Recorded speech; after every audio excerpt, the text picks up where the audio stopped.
around a card because Fred Tungate's wife, if any of you know them, might want to sign this, or I'll put this in the back and anyone who gets coffee can sign this. She's undergoing surgery this morning. Now I would like to introduce our presiding person today, who is Diane Packett from Union Carbide. Good morning and welcome everyone. Our first speaker is Bertrand Davis from the Center for Applied Energy Research. I'm sorry, No. We're changing? No, you don't have a current schedule. I don't have a current schedule. I got it yesterday morning. That's not I'm sorry. I apologize. No, it's no problem. As long as these guys don't care, I don't care. Oh, we don't care. Saeed cares. Syed cares. Tell me your name, Syed. Saeed or Alerasool. Okay, I'll correct that. Our first speaker is Syed Alerasool. Co-authors are Patricia K. Doolin and James F. Hoffman from Ashland Petroleum Company. And the title of the talk is Effective Matrix Acidity on Resid Cracking Activity of FCC Catalysts.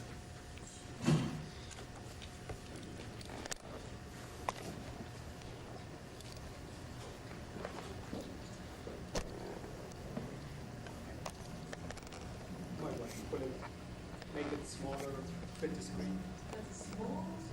Okay. Well, good morning. The title of my talk is The Effect of Matrix Acidity on Resid Cracking Activity of FCC Catalysts. And since it's early in the morning, I'll tell you FCC is fluid catalytic cracking.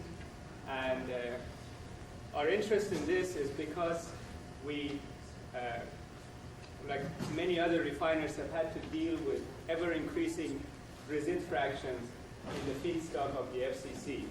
And these resid fractions are heavy molecules that have associated with them large hydrocarbons which boil above 540 degrees C. And also they bring with them large levels of metal contaminants, which are a headache to process. As a result, refiners have had to make changes in their operating philosophy, as well as in some instances, design changes in the FCC unit itself.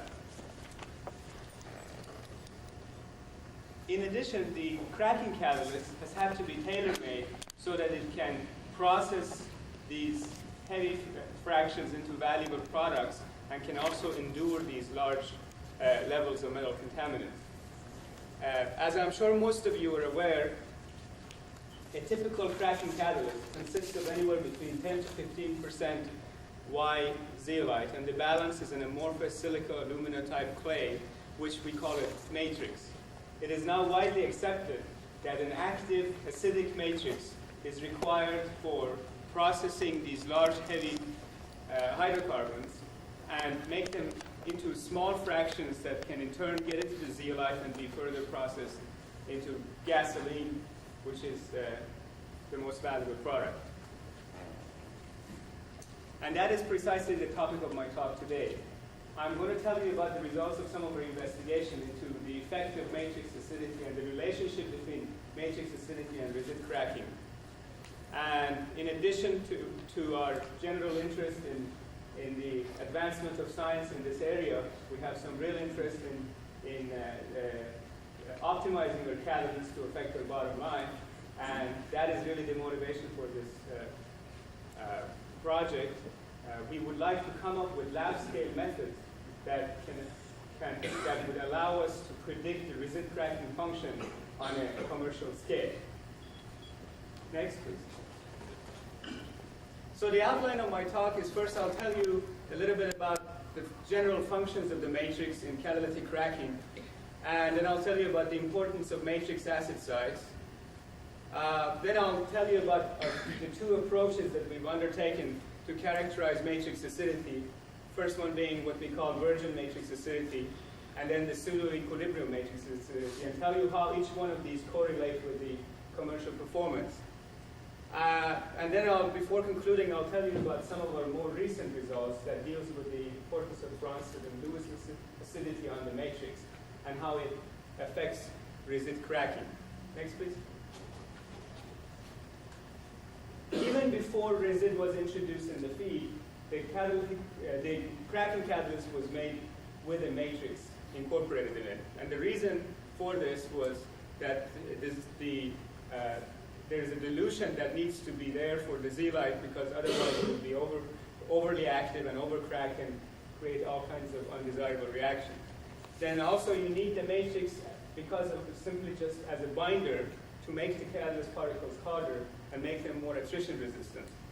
Finally, the matrix facilitates diffusion to and from the zeolite acid sites, as well as giving it hydrothermal stability. It acts like a heat sink during the hydrothermal regeneration step and protects the zeolite as a result. Next, please.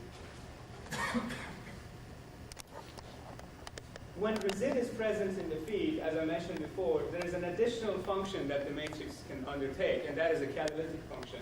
The matrix acid sites pre-crack the large resid molecules, and I've tried to demonstrate that in this cartoon-like presentation here. The resid molecules are these polynuclear aromatics that have the side chains usually attached to them, and they are too big to get into the zeolite. If they meet an active and acidic matrix on their way to the zeolite, this side chain cracks off, and the side chain goes into this zeolite particle and is processed into gasoline range products. The polynuclear fraction generally stays intact and ends up in what we call the light cycle oil fraction of the product. The light cycle oil is what is generally used in diesel fuel and products like that. So as an indicator of resid cracking, one might just take the ratio of light cycle oil in the product and the slurry oil fraction, which is unconverted. The resid fractions, molecules are generally in the fraction of the product that are referred to by the refiners as slurry oil. So please keep that in mind. This ratio of light cycle oil to slurry oil, I'm going to come back to, as an indicator of resid cracking and the activity of the matrix. Next, please.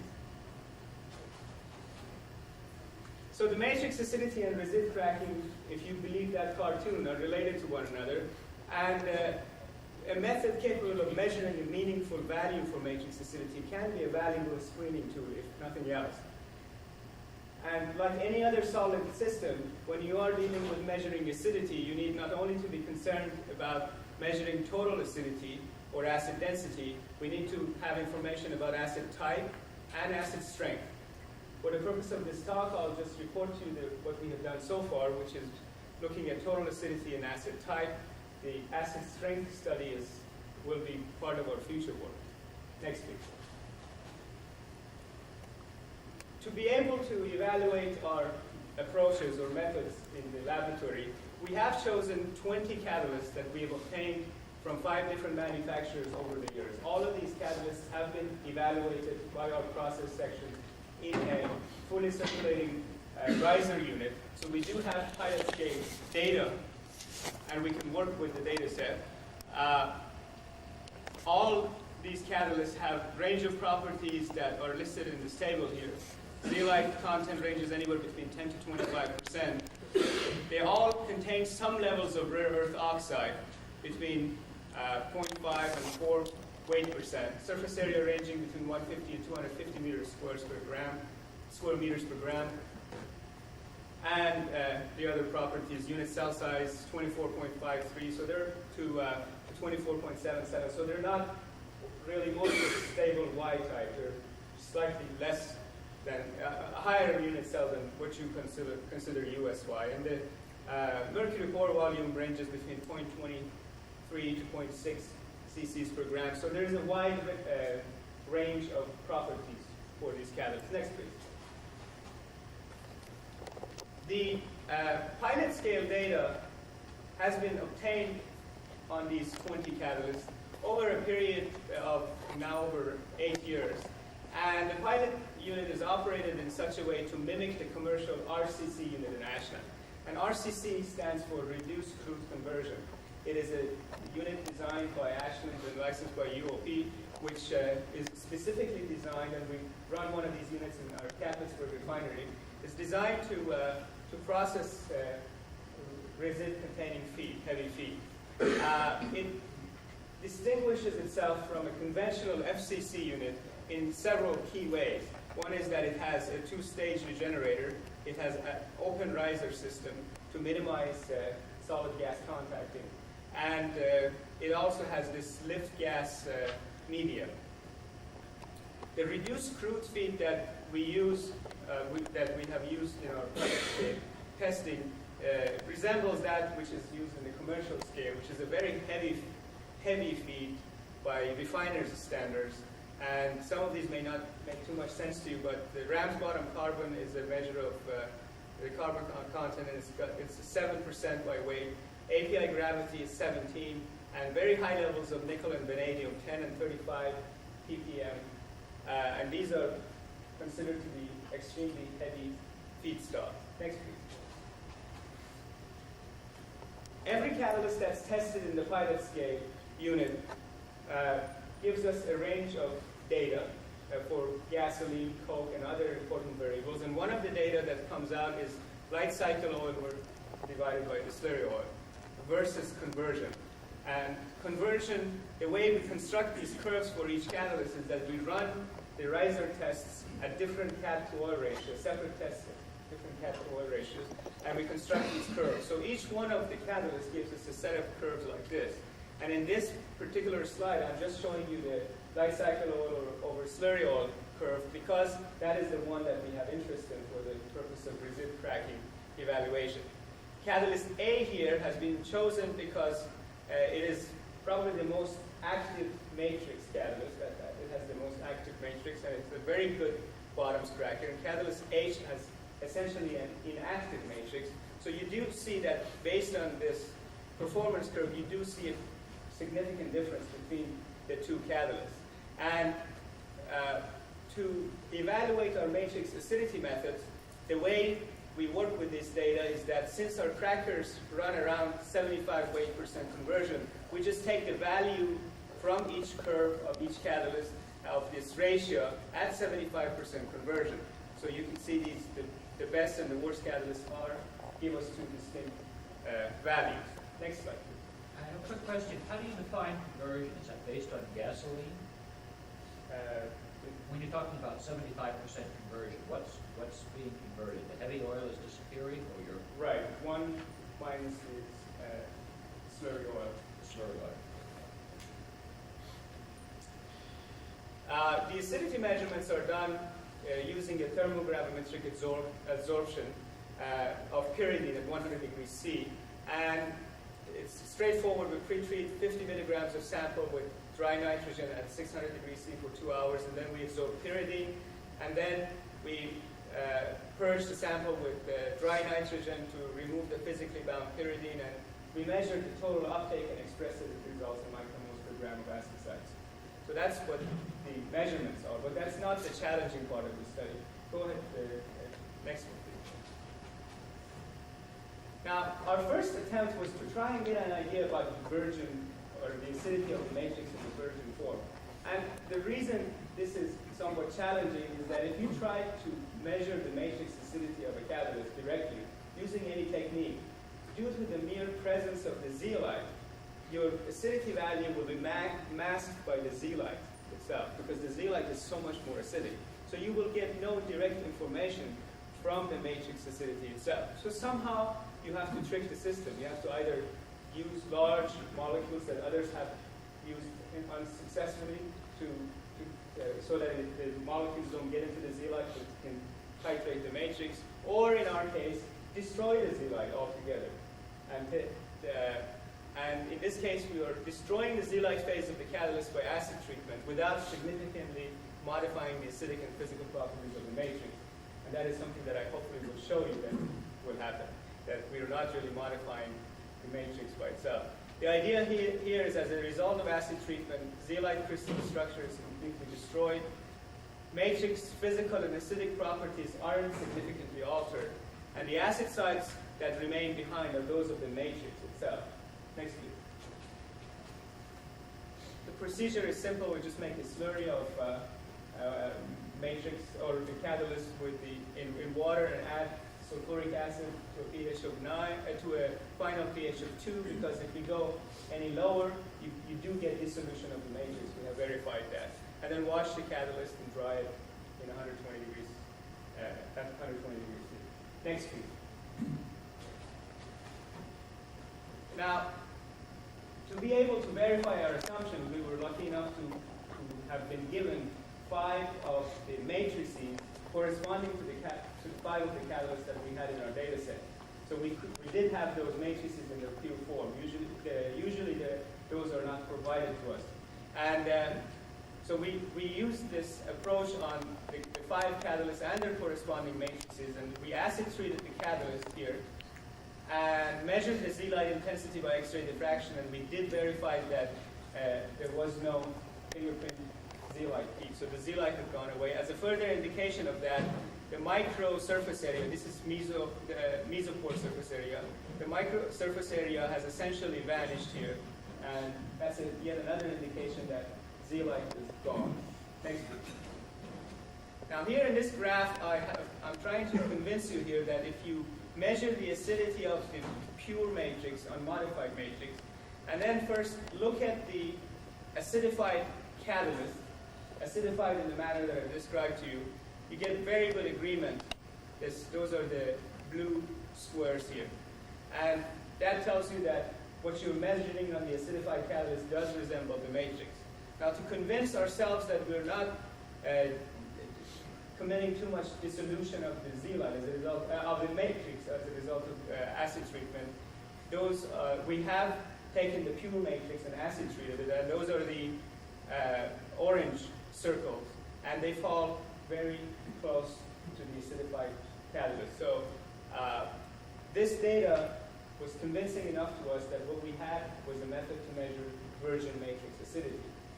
So we went ahead and used this approach on all 20 catalysts that were in our data set, and we plotted matrix acidity obtained by this technique versus, the slurry oil over light cycle oil over slurry oil versus this matrix acidity, and that would be in the next slide.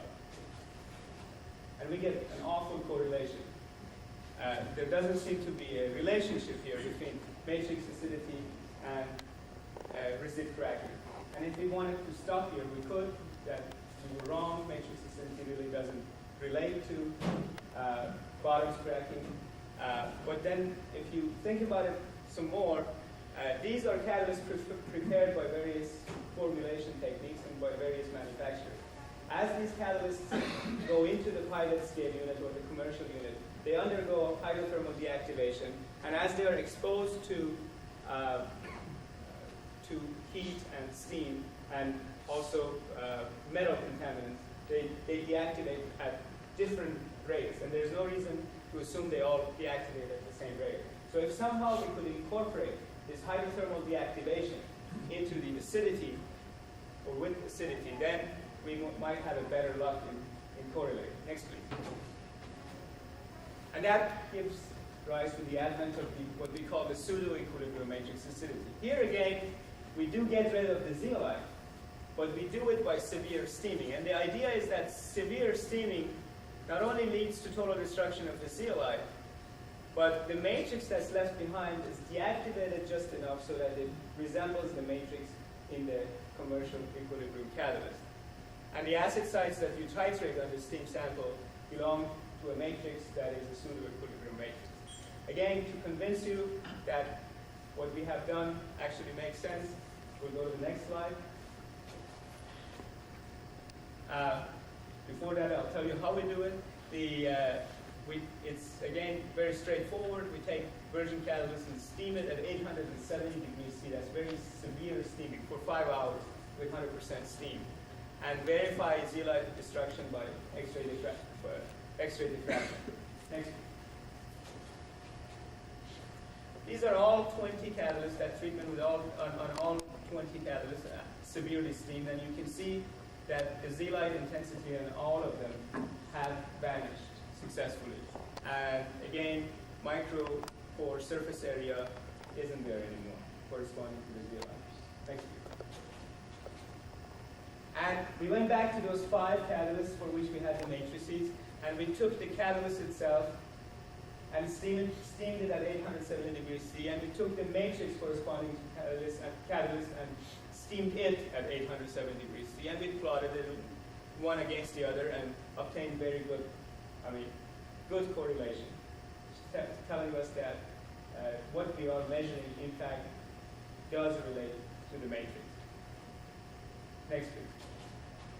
So we went ahead and plotted this time this pseudo-equilibrium matrix acidity versus the pilot plant performance, and this is the improvement you will see. This time, we do see a very good, a good correlation between matrix acidity and resid cracking, and this is the approach that now that we're using currently at Ashland to screen our catalysts as a way of determining if vendors' claims are valid in terms of the ability of the catalyst to process resid fractions. Now, this is obviously not the whole picture. We do need to bring the acid type and Bronson and Lewis acidity into the picture, and also acid strength, in order to be able to explain this in terms of it in the form of a comprehensive model. And next slide, I will tell you about some of the preliminary work we have done on the acid type. And for this, we have used the diffuse reflectance spectroscopy technique, and we have a hairy cell that we have modified thanks to Professor Benice's group and Paul Fenning, I think, who's in the audience today, who helped us several years ago with the modifications to give us good drift spectra. And here, in this case, you can see that this is all on catalyst A, which has a very good matrix. If you take the pure matrix in its residue and absorb pyridine, followed by, and then record the spectrum, you see a matrix that has only Lewis acidity at 1450 inverse centimeter. And when you take that same matrix and steam it at 1600, following a protocol or a more successful protocol, you see that Bronsted peak starts to grow. And interestingly enough, when you take the catalyst and steam it under the same condition, you get pretty much an identical spectrum, which is yet another indication that what we have as far as the approach to steaming the catalyst and getting the matrix is valid. But this is interesting because I think what this tells us is that during the hydrothermal deactivation in the unit, we form these Bronsted units, and we think these are formed as a result of the interaction between the active alumina in the matrix and the silica phase that's put in the binder. And these have some mobility during the hydrothermal deactivation, and they do interact and they form Bronsted acid site. Now, we wanted to know how each one of these correlated with resid cracking. So we went ahead and did these drift studies on all 20 of the catalysts. And next slide will show you the Lewis acidity and the relationship between Lewis acidity and resid cracking. This is just the absorbance of the Lewis band at 1450. And that is our old LCO over SO ratio. And it's a pretty bad correlation. Next, we did the same thing with the Bronsted peak, and it's a much better correlation between the absorbance of the Bronsted band and resid cracking. That really, I guess, shouldn't be too surprising because the Bronsted peaks are known for their more selective cracking, and the Lewis peaks are associated with making cold and doing all kinds of undesirable things. So with that, I'd like to have the next slide, which is the conclusion slide.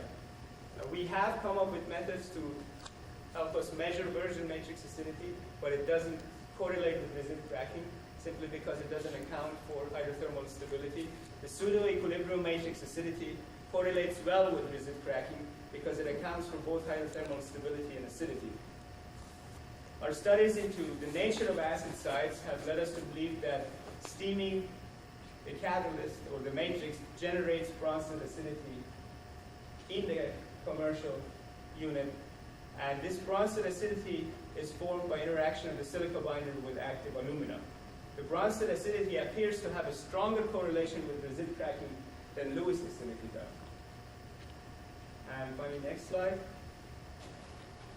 I'd like to acknowledge David Day for performing all these thermographmetric and risk work, and Ashland Petroleum Company for allowing us to publish and present this work. Thank you.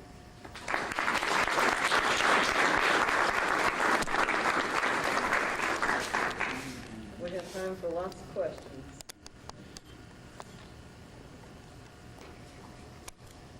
Let me expose my ignorance here. The resid oil is the feed, is that correct? Yes, it's part of the feed. And your ratio, oh, it's part of the feed, it's not the feed. It's a fraction of the feed. Okay, so that explains why the life cycle oil to resid oil could be greater than 1. Yes. What was the rest of the feed? The rest of the feed is a typical FCC. We've got VGO in there.